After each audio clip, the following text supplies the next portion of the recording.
Hi, in today's video we'll talk about exclusive mandates and how exclusive mandates you can actually work in a better and efficient way with more sellers and actually ensure that you are able to do more transactions with lesser effort and ultimately produce better results. So all I would request is all of you come with a blank slate. Forget how the real estate is happening in your local market, forget how probably transactions are taking place in your market, but ultimately try to absorb and take away some ideas out of this presentation which you can utilize in your local market. The basic idea is that we want to have maximum impact with as little effort as possible. And when we talk of maximum impact with little effort, what we want to specifically ensure is that we want to typically try to ensure that as little effort, we want to ensure that we are able to make as much more money as possible. So our hard work should be worth our time, and that is what we are trying to do by ensuring that we reduce our hard work. So what is a mandate? Let's just understand what a mandate is. It's a written authorization or a command by a person, group, or an organization that becomes the mandator to another person, or basically a real estate broking office or you as a real estate agent, which becomes the mandatory to take a certain course of action, and that becomes a mandate. Similarly, when we talk of an exclusive mandate, a situation where both the agent and his office are contractually bound to do their very best to market a customer's property within a time period laid down in the contract, becomes an exclusive mandate. Now when we talk of an exclusive mandate, the idea is there is complete faith, loyalty and responsibility from the real estate agent to the seller, and complete loyalty of the agent is towards the seller only. It is not to anyone else in the transaction, and hence the idea is that he is fully loyal and responsible towards the transaction and ensuring that the maximum price comes in. Now say for example, I'll just give you an analysis why exclusive mandates make more sense over open mandates. When you work with any client in your market, it's the idea of an open mandate. But when you work with an exclusive client, when the client is working only with you in the market, it becomes a situation of an exclusive mandate. Now say for example, if your annual income goal is to earn something like 24 lakh rupees, and the average value of property in your market is say for example a crore of rupees, and the commission value that you will make on each property transaction would approximately say be 2 lakh rupees. Now number of transactions that you would need to reach this transaction goal would be approximately 12 transactions, which would lead to you being able to earn 24 lakh rupees. Now the number of leads that would be needed to ensure that you are able to close this number of what I would call transactions is about 100 leads, which will come from approximately 20 appointments in an exclusive mandate scenario, whereas you will have 50 appointments in an open mandate scenario. The reason is because in the first call itself, you are probably not defining whether the person is going to work exclusively with you or not. When you talk of number of mandate conversions that probably you will need to be doing, you will convert maybe out of 20 appointments, you will convert that into one exclusive mandate conversion, whereas in an open mandate scenario, you do not have any mandate conversion taking place. When we move forward, the number of property viewings that you are showing to different people, you practically are going to show this property to multiple people, and because you are now showing this property as an exclusive mandate, you'll probably show it to 10 different people, of which you'll be able to get negotiations and ultimately transactions. But the idea is that when you are working on 50 different properties and you might be showing this property to 50 different sellers or buyers in an open mandate scenario, that is what you want to avoid in this situation. Number of property negotiations that you are constantly negotiating or working or interacting on is practically 5 in an exclusive mandate scenario and 25 in an open mandate scenario, ultimately leading to what I would call 1 transaction in exclusive mandate, whereas 0 transactions in an open mandate. Now when you look at the hard work that you have put in, you are working with 25 property negotiation transactions, you are probably doing number of lead generation is going to be higher to convert the same number of transactions, your number of appointments, the number of people you are meeting is going to be higher. for ultimately a result which is going to be lesser.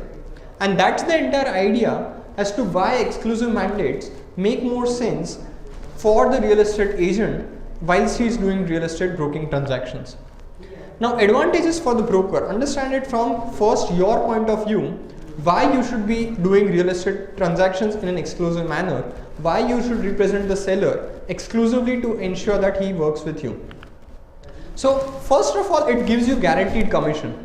It brings about predictability into your income. So say for example, in the next month, you want to close a few transactions to make a certain amount of money. And that's what you want to do on a month-on-month basis. That is what you are able to do in an exclusive mandate scenario, that today if I have 10 mandates, probably I am going to close 5 mandates in the next month and another 5 mandates in the next month, and parallelly I am building an inventory of new exclusive mandates. In an open mandate scenario, you are probably doing the same hard work every month without having any surety as to what is the commission you are going to generate out of the entire process. There is no wastage of time on your side. Whenever you are showing the property to a certain person, the wastage of time is limited because that person is really interested in the property, and that is why he is actually taking it up and wanting to take forward the transaction. There is lesser sharing of commission amongst agents because you have an exclusive right to market the property, and because you are exclusively marketing the property, the chances that you have to share the commission with other agents in the market reduces because you are exclusive mandate and you are going to be working hard to ensure the transaction. Also from the broker point of view, now for the advantages from the seller's point of view. When we look at the seller's point of view, there is more advertising that will take place for the seller. Now when we talk about advertising, it typically means that across all marketing mediums, be it internet, be it advertisements, be it press, be it flyers, be it various forms of marketing material, you are ultimately able to market this property in a much better and efficient manner. Plus, you are able to go out in the market and scream at the top of your voice that yes, this is a property available for sale.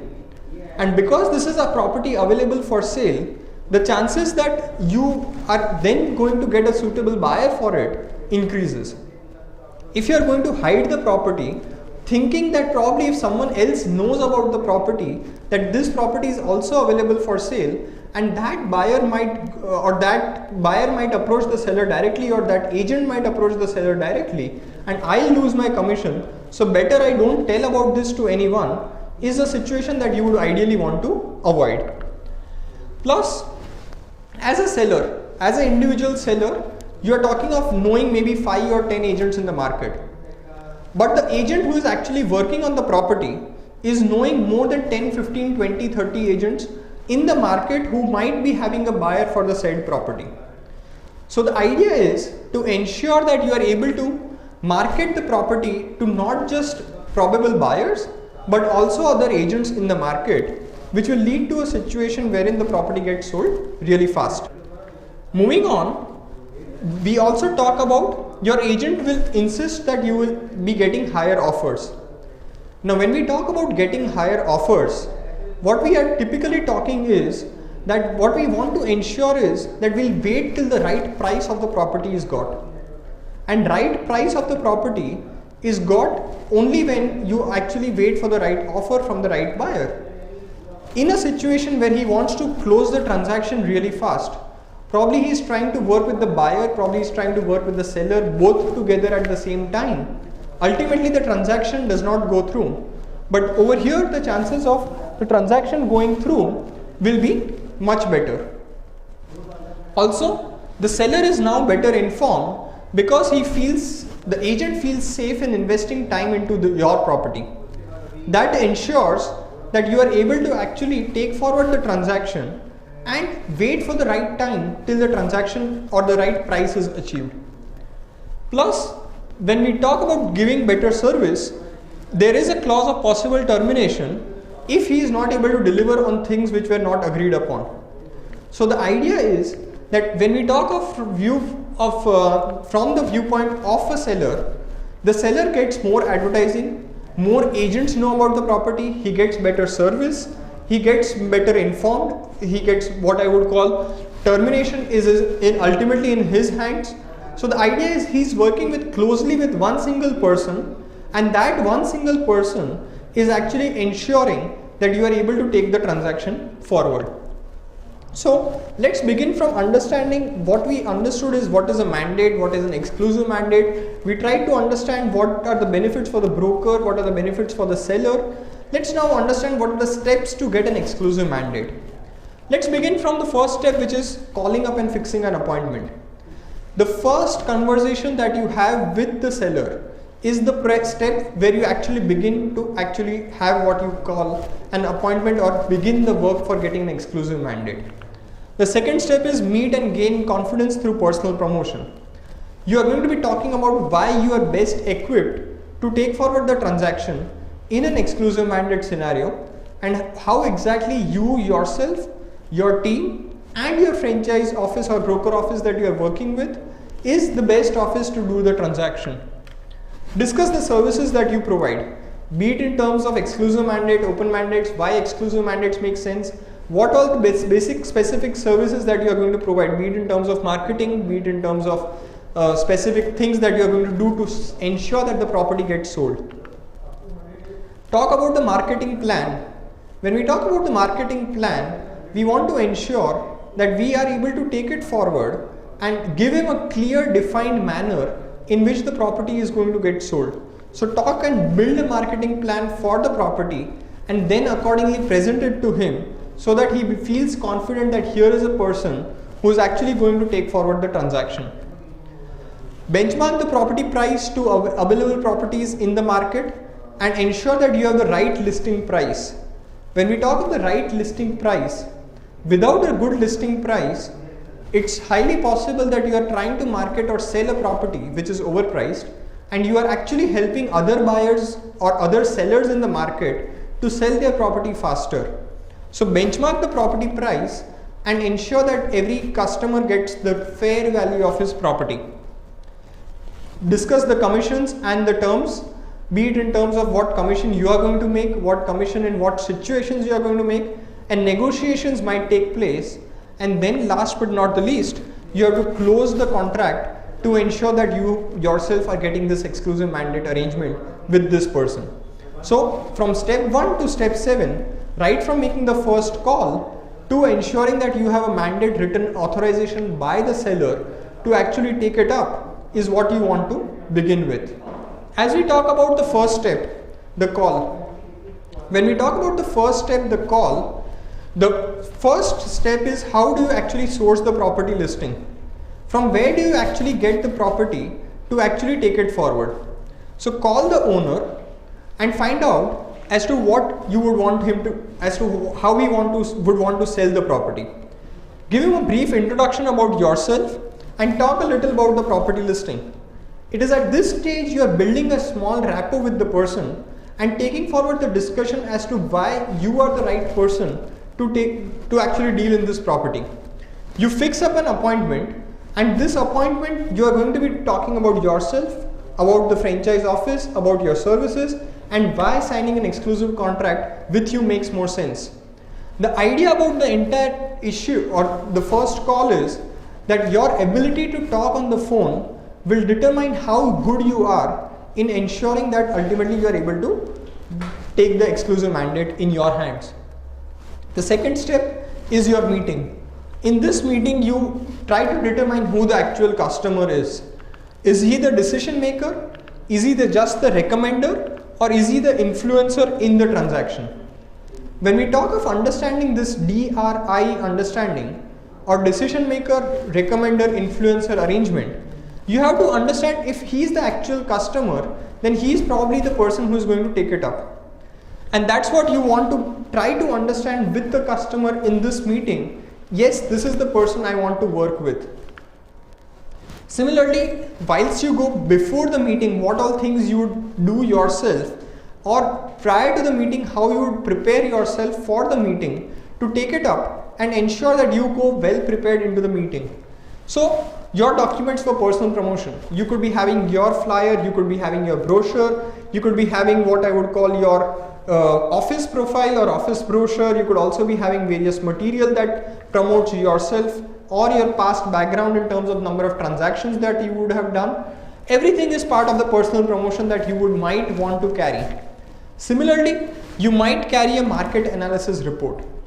And this market analysis report talks about neighboring properties that are either on the market or that have been recently sold adjoining or near to the areas where this property is particularly located.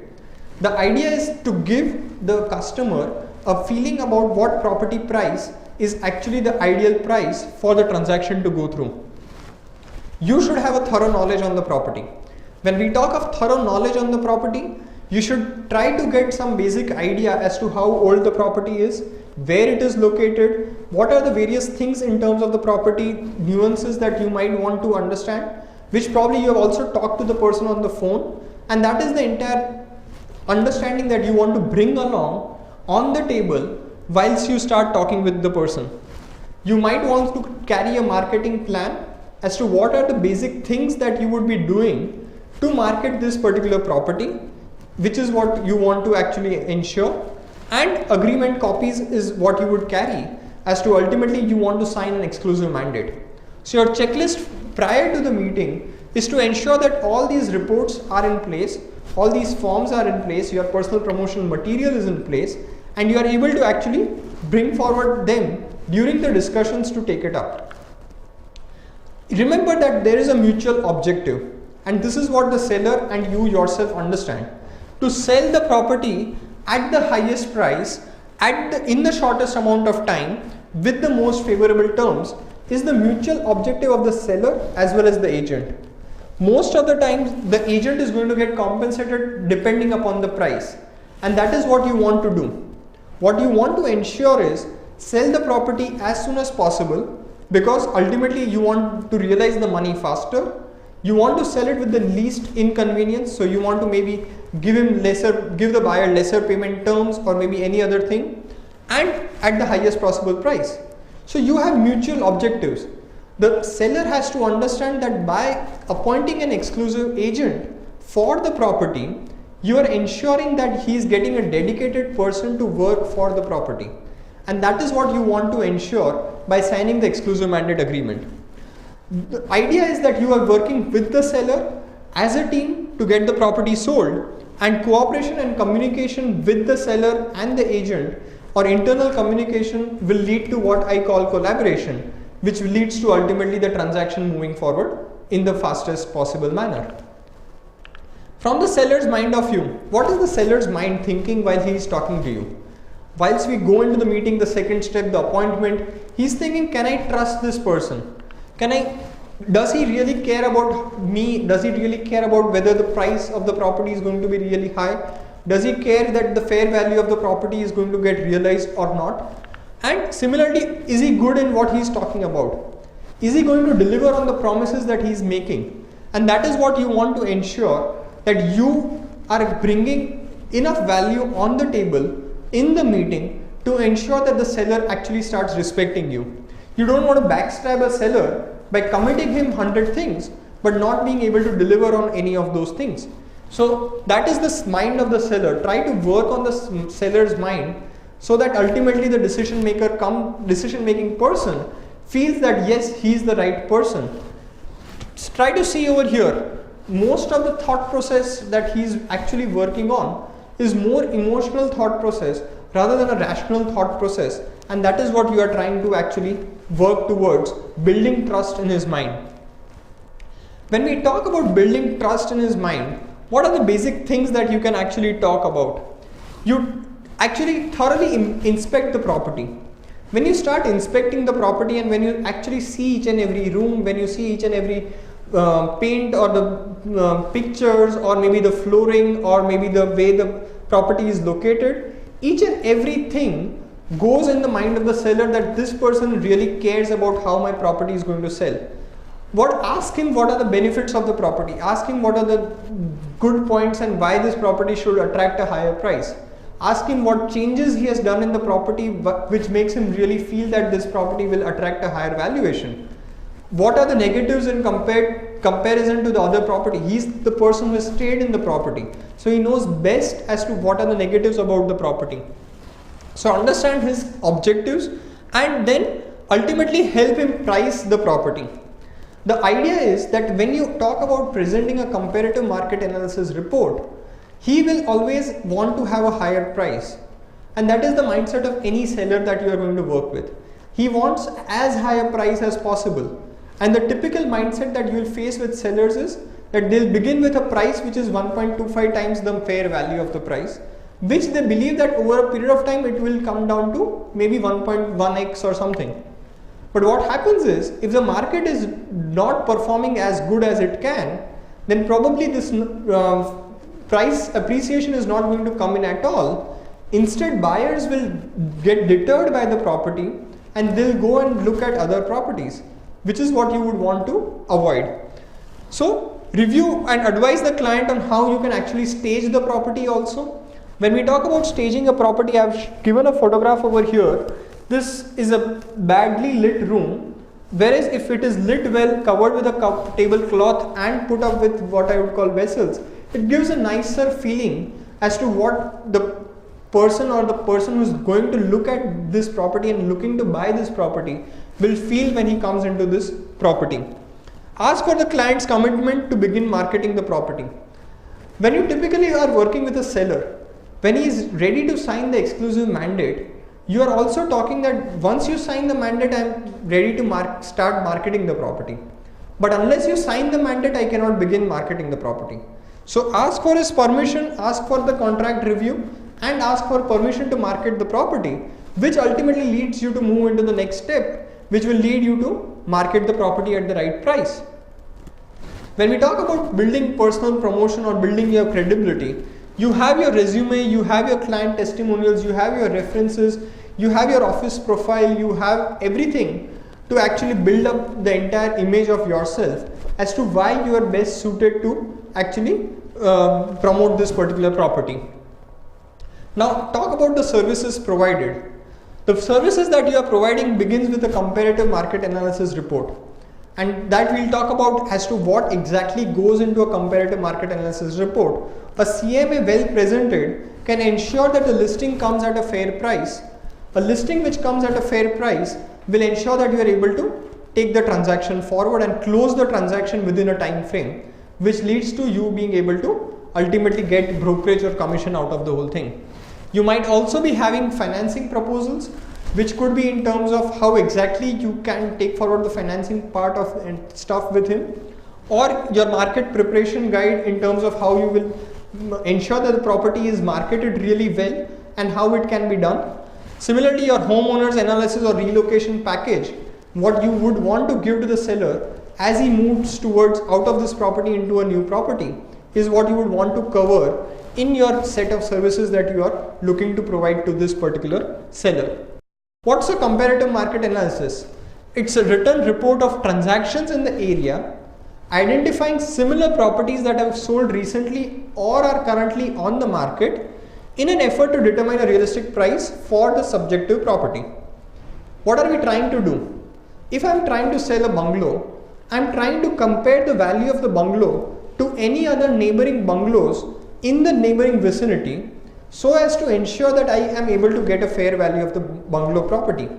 I cannot compare a bungalow to probably a commercial property, or I cannot compare a bungalow to maybe a flat which is in the nearby locality.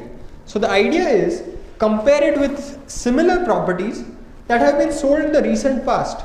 So you are talking of something which has got sold in the last 3 to 6 months, or you are talking of something which is already listed in the market and is available in public information that this is the price of the property of this property which is available for sale in the market, and then comparing your property in comparison to these properties which are already there in the market to ensure that you are able to take it forward. When we talk of financing proposals, you have written proposals or negotiations that with the banks or buyers that can fetch you a maximum rate for the seller side. You want to ensure the seller gets maximum price or seller gets maximum value, and that is what you are ensuring by giving the maximum or having financing proposals from various banks and institutions to be able to take it forward. All information that will help the buyers and sellers in the decision making process is what you want to cover in this financing proposals guide that you might give to the seller at this stage. Market preparation guide, it's a report to actually ensure that the property gets the maximum value. How are you going to set the stage for the property before showing it to other people? Are you maybe going to get a small paint done? Are you going to probably get a small refurbishing done for certain rooms, or maybe the curtains or the carpets need certain level of improvement? Small things which can lead to a higher value of the property. And that's what you want to ensure while we talk about taking this property forward. Homeowners analysis, the tax advantages and investment potential for home ownership. This guide is a one-time guide that you might have prepared as a buyer's guide or a seller's guide, and you cover within that this information to ensure that any buyer or probable seller understands why it makes more sense to do the transaction forward. And the last, the relocation package, wherein you talk about if you decide to move out of this property into a new property, how exactly you would be able to help him and take the person into the new location without actually getting affected. This can be very helpful in orienting to local housing markets, wherein you are talking of schools, hospitals, maybe transportation services, entertainments, or any other things which are of interest to the people, because this is going to lead to a buyer feeling really comfortable moving into this place. So the idea is to ensure that in a single location, you want to ensure that when a buyer comes in to see the property, he feels really comfortable into ensuring that yes, this is the place I want to really reside in, and then he feels that yes, I want to take it forward. Other services that you will be receiving as a seller, you could be talking about, we'll tell you what to do if you're home to get your home in sale condition. So as we talk the market home preparation guide, you will talk into maybe enter your home onto various websites. So we are talking of marketing it on various portals like NAR India, 99 Acres, Magic Bricks, Realtor, global.remax.com, or any other place where there is a probability of getting a suitable buyer. We also talk about promptly advising you of changes that are taking place in the market. Now say for example the markets are really volatile now.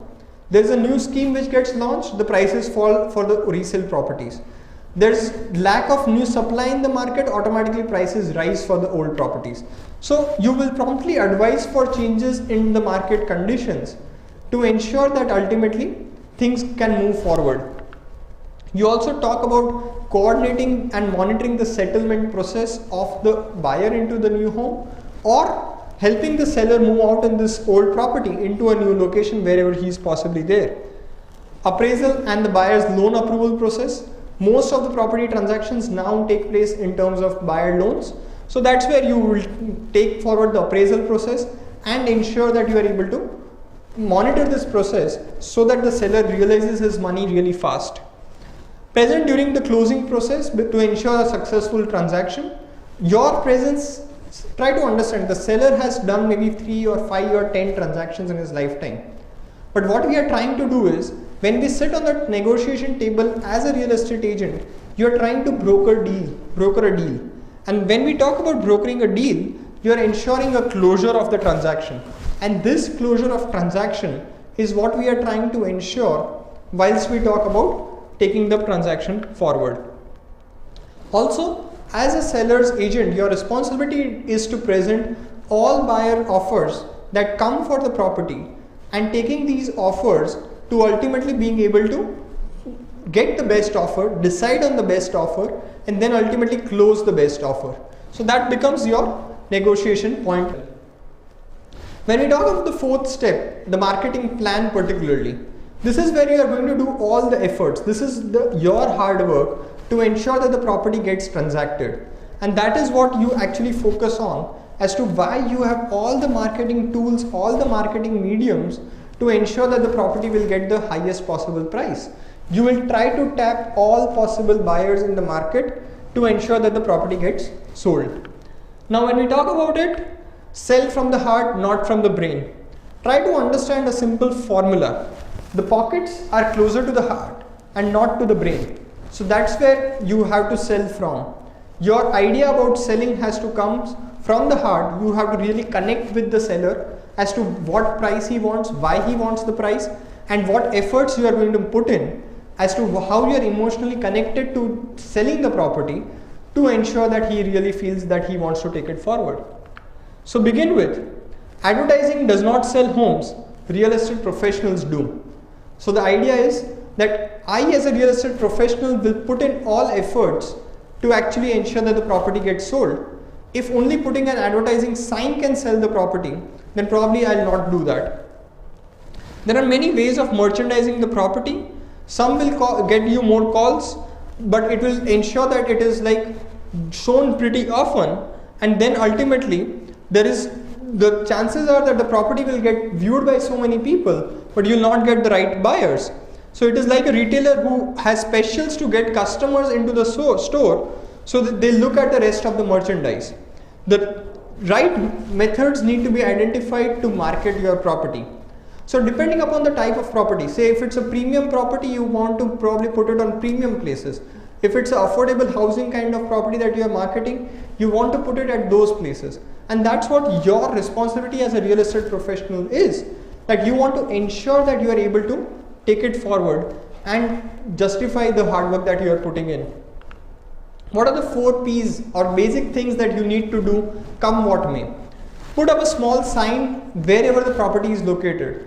Be it a flex banner, be it a small advertising board, anything that can help the property attract attention that this property is now up for sale, which includes your telephone number, is the first step that you can probably do. Put up an advertisement in the newspaper. When we talk about putting an advertisement in the newspaper, it could be maybe in the local languages, maybe in the what I would call the English newspapers, and ensuring that you are able to actually take it forward. Similarly, when we talk of putting it in the MLS, put it in various websites, not just on Remax, not just on 99 Acres, Magic Bricks, put it on as many more websites or as many more technology portals that you can, and ensure that there is maximum exposure to the property. And that maximum exposure will lead you to getting a buyer for the property. And ultimately, obviously, pray that it will sell, because ultimately you will need what I would call maximum buyers coming into the property who would ultimately like to have the property at the right price, and that's what you would want to do. Marketing activities, you talk about a comparative market analysis report, you talk about maybe doing just listed postcards in the neighboring vicinity. When I talk of just listed postcards, in a small neighborhood, it is typically the neighbors who know that probably their relatives, their friends want to buy a new flat in the same locality. That's why just listed postcards really do wonders, because when they know that okay, there is another apartment available for sale in the same vicinity, they probably want to call up a new friend or a new relative and say that okay, this is the property that I want to buy, that is available for sale, why don't you buy it, because you have been looking for a property. So just listed postcards in the same vicinity or same neighborhood works wonders. You can have a flyer which talks about the facts and photographs of the property. This will also be helpful for you in terms of ensuring that this flyer can be sent out to again the neighborhood, the vicinity, or any places that you are going to be marketing the property. Provide price results from tours that the sales associates would have done, and add to your newsletter. Be it your franchise office newsletter, be it your personal newsletter, send out emailers, send out SMSs, talk it out on BBM groups, do open houses, do everything possible that you can do to ensure that the property gets sold. When we talk of marketing activities, again you could be doing it flyer marketing campaigns in commercial hubs. You are talking of marketing it to other agents in the neighboring vicinity. You could be sending out to a prospective home buyers database that you might be having or carrying, or ultimately what you are trying to do is reach out to as many more buyers that you can. So follow up with every 2 weeks with a report of all the showings that you do, that every buyer who visited the property, the seller will get a report as to these are the number of buyers who came in, this is the kind of property valuation that they have put in, and this is the reason why they liked the property, this is the reason why they did not like the property, and give an update to the seller. Remember, the single most biggest reason why sellers are really uncomfortable with agents is that the agent really does not update them about the property. So the idea is if you update them regularly on the property, the chances are that you will be able to take forward the transaction. Reevaluate the marketing plan and reduce the price if necessary, just in case if you want to stay competitive in the market and the market prices have crashed. This is what you say, that whilst we are talking of marketing and achieving the price that the seller wants to put in, but we'll try and make maximum efforts to ensure that the prices are determined in the best possible manner. When you talk of the fifth step, we have moved on from the first step wherein we just made a phone call to setting up an appointment, to defining the services that we provide, to defining the marketing plan. We move towards the fifth step wherein we talk about pricing the property. And pricing the property is talking about getting the fair market value. When we talk of fair market value, you ultimately want the price of the property such that you get the maximum price, shortest time, most favorable terms. And that is what you want to do when we talk of fair market value. But you have to price it right initially. A property which is priced right in the first 30 days, it attracts maximum attention, it gets maximum offers, or what I would call, people are interested in the property in the first 30 days, and that is what they want to do by ensuring that they are able to take it forward. So what are the major factors which affect the value of the property? The factors which affect are obviously the price that you are going to put in, the supply and demand cycles in the neighboring market for that type of property. So if it's a bungalow, what is the supply and demand of bungalows in the locality?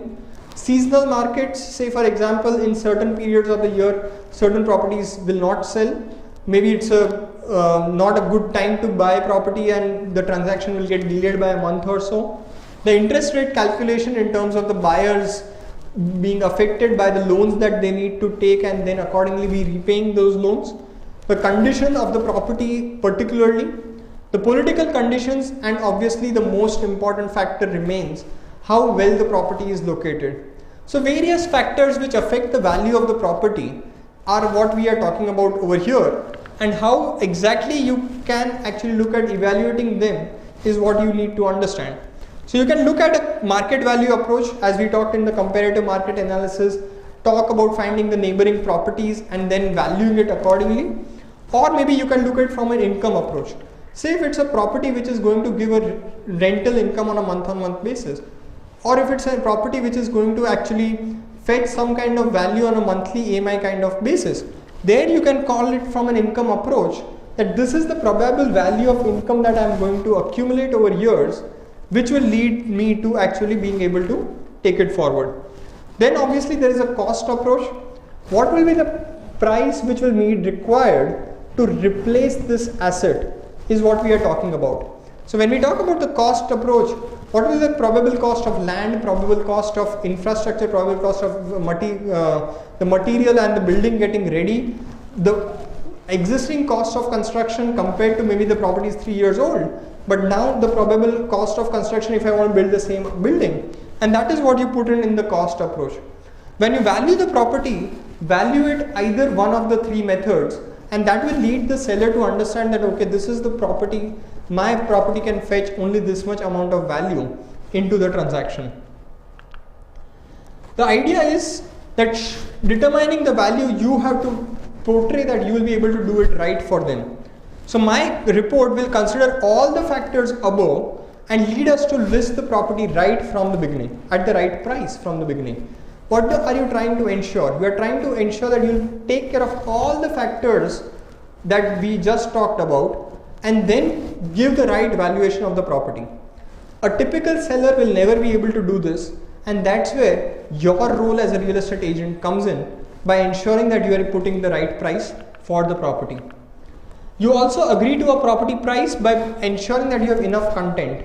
When we talk of content, you have to have current statistics and data about the neighboring property markets, about the price at which properties get sold, and based on that content is where you will actually be able to beat the seller into agreeing to a price.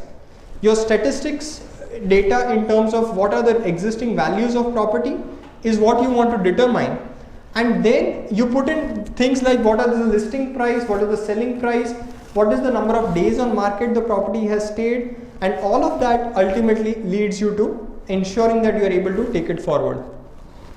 Your form in terms of your questions, your metaphors, your third party stories, give examples of third party people.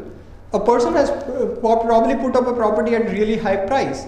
Now he is not getting the same price, and instead he has reduced his price by 30%. More importantly, he has lost the value of money for almost a year. Do you want to tell the person this story to ensure that he reduces the price day one and does not build an overprice into the property transaction? Okay. When we are talking of getting the seller to agree on to this price, this is the time when you actually help the seller decide the price.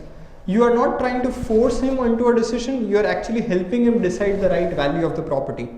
So what are the basic steps you again need to follow? Pause a bit, slow down and acknowledge what he is trying to say, and based on that, give him time to think. You also understand that a decision takes time to come from the mouth of the seller. So it's not going to come in the first argument or the first discussion that you are going to put in. And that's where you'll have to pause a bit and allow the seller to actually think that yes, this is the price I want for my property. Acknowledge and respect his opinion. His opinion is of equal importance to us, and that's what we want to acknowledge in the discussion and then accordingly take it up. Isolate and identify the crux of the problem, wherein you want to actually identify what problem he has. Why does he want more money? Does he want more money because he wants to buy a higher affluent home? Does he want more money because he has something in mind, which is because he bought it at a higher price, he wants a higher price to sell? What is going on in his mind which is leading him to put a price that he's putting in? Understand the various W's, as we call it. Why, what, which reason, what is going on in the mind, and that probing part is what you are really trying to answer and address. And then once you address his queries or questions, you are trying to close again with a particular price point in mind again. The idea behind the whole thing is that what you are trying to do is you are trying to make him agree to a price that makes him really comfortable to take forward the transaction. As we move towards the last step in terms of negotiating the brokerage and the commission rates, that's the sixth step. The first thing which is going to get commission is going to be the commission percentage. The commission percentage, if they talk about reducing your commission from 2% to 1%, just ask him that if there is a property worth 100 crores, would you want to reduce it to 50 crores? Because that's the kind of money he is going to make. We make only on the value of the property sold. We make maybe 2% or we make 1%. And when we make that kind of money and he negotiates it 50% or 75%, we are losing our entire income. That's what you want to really tell him, that you are not allowing me to service you best by actually allowing me to earn. I want to ensure that you get the maximum value.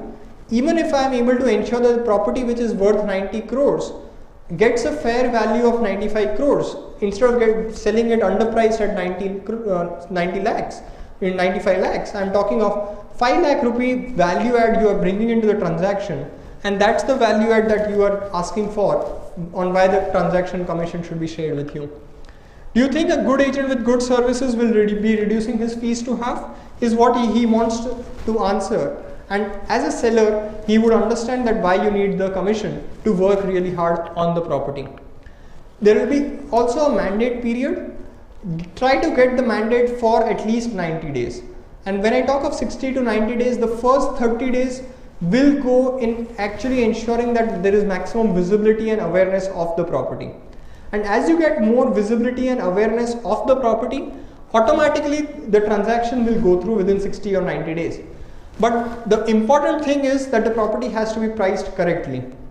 If the property is not priced correctly, people who come see the property and who see neighboring properties will buy the neighboring property because they find your property to be overpriced. So ensure that the property is priced correctly, and that will lead you to being able to take it forward. Ensure that there is maximum advertising taking place during the time frame that we are talking of in the terms of the first 30 days, because that will lead you to more buyers coming to see the property.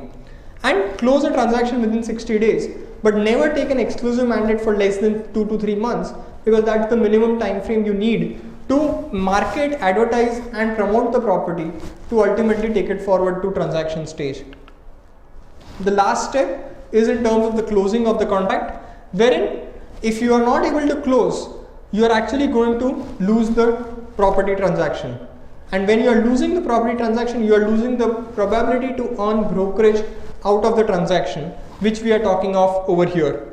90% conviction about yourself being able to sell the property is what is going to sell, and there is 10% communication as to how you are able to portray it, that yes, this is how I'm going to sell your property.